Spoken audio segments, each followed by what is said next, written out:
Welcome into the Bison Overtime Post-Game Show. We are live from the Premier Center as the NDSU women just took home a 63-51 win over the St. Thomas Tommies. And Peter, they're off to the championship game for the second time in 3 years. Huge win by NDSU. I mean, not a lot of teams can say they won the paint, won the turnover. I mean, a lot of teams can say they won the paint, they won the turnover battle, they won the rebounding battle, and guess what? Kunin got the better of Sand. Yeah, and we talked about it in the pregame show. We didn't know the health of Kunin or Schiller. They both looked near 100%, especially Schiller. Yeah, I think it was more of a Kunin was an absolute beast, and it kind of shows who the MVP of the league is. But my other statement is, not a lot of teams in the Summit can win a game making only 3 3-pointers. Yeah, it was a battle in the paint, and St. Thomas was winning that battle in the first quarter. I mean, they were up 15-12. Alyssa Sand kind of got the better of Avery Kunin in that first quarter. What do you think was going wrong there for the Bison?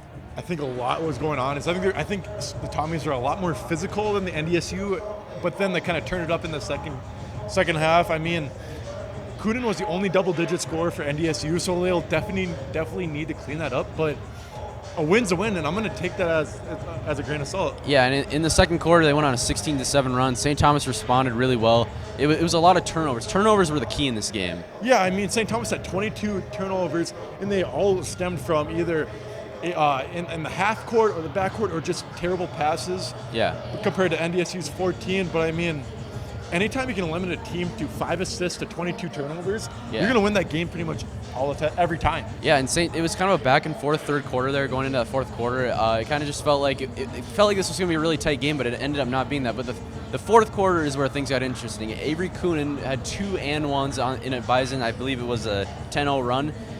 Avery Kunin, she was special today. Yeah, and I mean the back-to-back and 1s kind of set the mood for the fourth quarter. I mean, outscoring the Tommies 21-14. So yeah, this NDSU can take a lot from this game, but once again, we are still awaiting the winner of the USD-SDSU game. Yeah, and a stat that to really point out there, I mean, the Bison shot 88% from the free throw line. Yes. And St. Thomas, 33. That's not going to win a lot of games. Oh. And like you said, the Bison didn't shoot well from the three-point line. It didn't matter because they made the shots from the free throw line when it mattered. And I think one of the most underrated performances of the day was Marissa Frost. Yeah. I mean, she really stepped up when Josh was kind of struggling.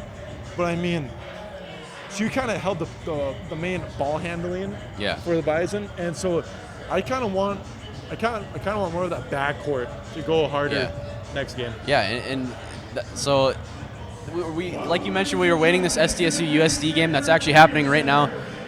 Obviously, the Bison want to play USD, but if it is SDSU and NDSU, I have a question for you. Does the loser get in the tournament? That is a question that I can ask tomorrow, because there's so much at hand right now. And, I mean, you guys can hear the crowd right now. It's roaring blue right now. All right, well, that's going to do it for the Bison Overtime postgame show. We'll be live tonight for the pregame show against Omaha for the men, and then we'll do a postgame show for that too. But from Peter Havelka and Ethan Eibach, this has been the Bison Overtime postgame show.